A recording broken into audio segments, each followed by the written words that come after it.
This is Jennifer Larry. I got a cold, so come bear with me. These are my people, my 3 people. Wait for the camera. Okay, we're going to turn it back around so you can see me in the PowerPoint. That's the PowerPoint. I'll scoot back a little bit. Okay. How the hell am I supposed to do this? Just sit back. Right.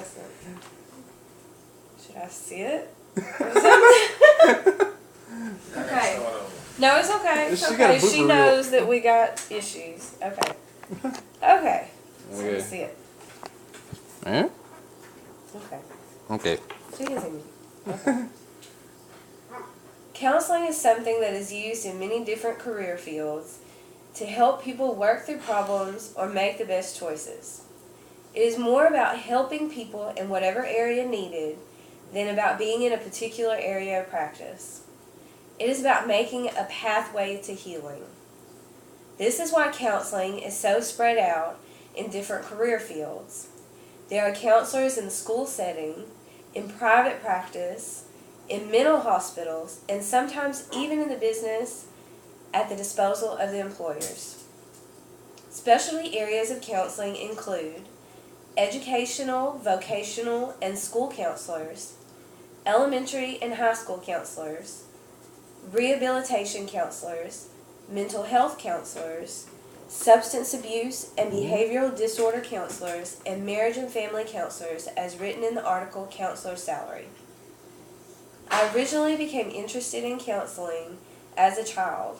My mother left our family when I was a very small child, and it would have helped a lot to have someone who cared and would listen to how I felt about life and how it was playing out.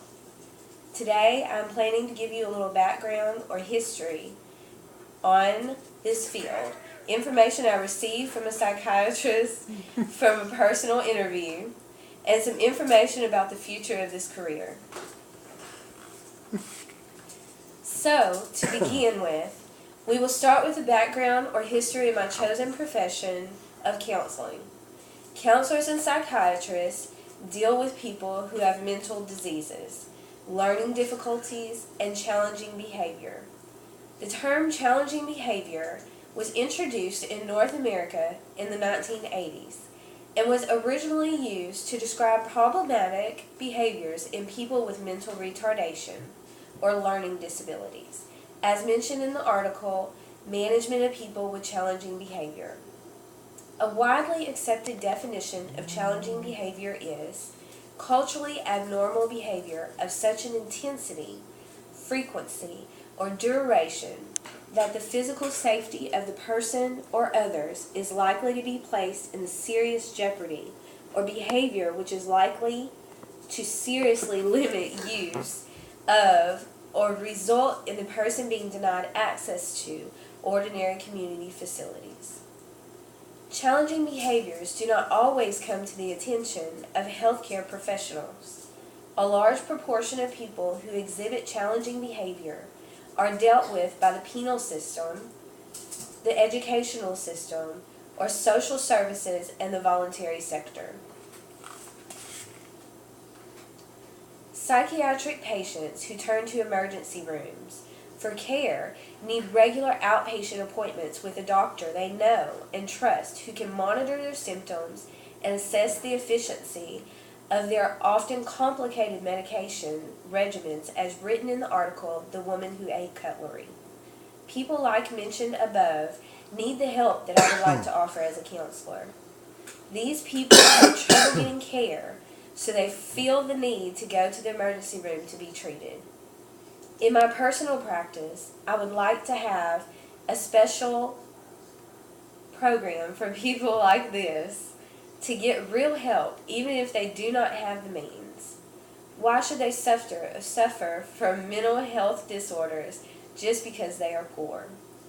We know that regular psychiatric care works as written in the article, The Woman Who Ate Cutlery. Assisted outpatient treatment has proven to reduce psychiatric hospitalizations by more than 70%. The Affordable Care Act may improve access to psychiatric care for the mentally ill. The act will extend health care to 32 million Americans and the National Association of Psychiatric Health System reports that this specifically includes mental health and substance abuse parity benefits. Now, let's talk about the information that I received from Dr. Tom Wright at the Associated Family Therapist. Dr. Tom Wright holds a doctorate in psychology, marriage, and family therapy. His dream career would really have been to write fiction books, but he chose this field because he was lured away from the English department by a brilliant psychologist named Mitch Birkin. He did not feel that school was enough training. He felt that he needed much more preparation for the court work and for counseling.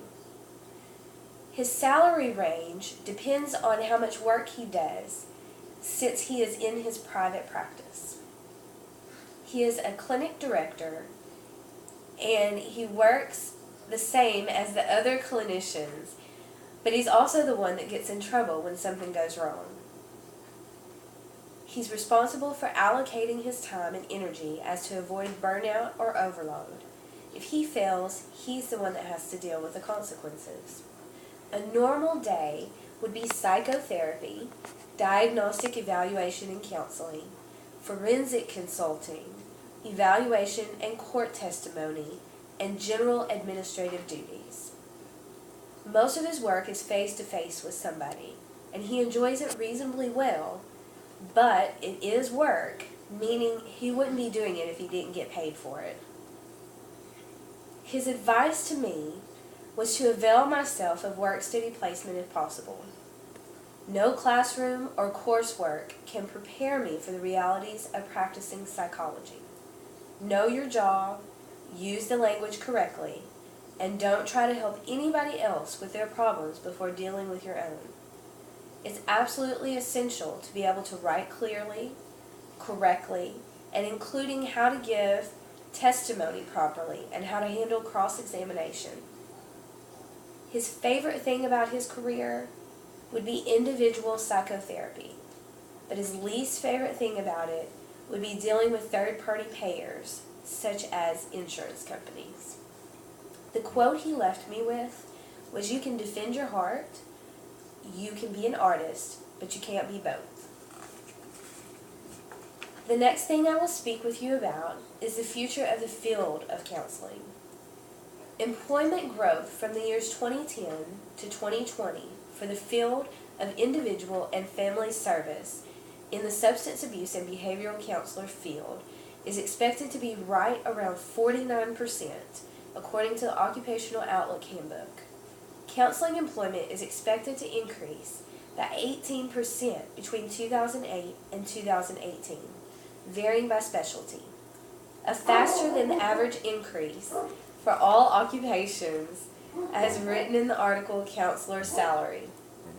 Employment for counselors is expected to grow faster than the average for all occupations.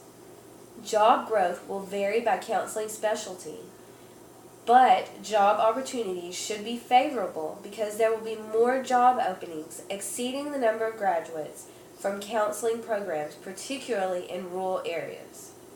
I believe that the more we learn about mental illness, the more cases will show up, leaving the need for more mental health professionals. Counseling psychologists earn a median hourly wage of $34.77, according to May 2009 Bureau of Labor Statistics report. Hourly rates vary by counseling specialty, as written in the article Counselor Salary. Job prospects are excellent for substance abuse and behavioral disorder counselors, particularly for those who specialize training or education.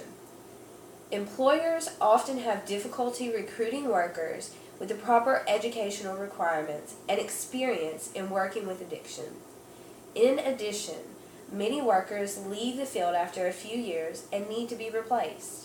As a result, those interested in entering this field should find favorable prospects as written by the Bureau of Labor Statistics in the Occupational Outlook Handbook. In conclusion, I will briefly summarize.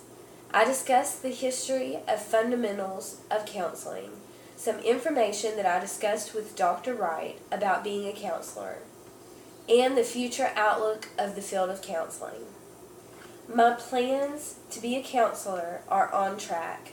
I plan to graduate this December 2013 and go on to Texas A&M Texarkana to work on my bachelor's in psychology. From there, I will work on my master's degree and hopefully be working in the field at the same time. If I want to make a difference in the world and in as many people's lives as I possibly can, I feel like I was born to do this and to help these people who are unable or unwilling to help themselves. If it was me or one of my family members, I would want someone to care enough to do this for me. You get what you give, and by pursuing counseling, I believe that I can give a lot. Thank you. Yay!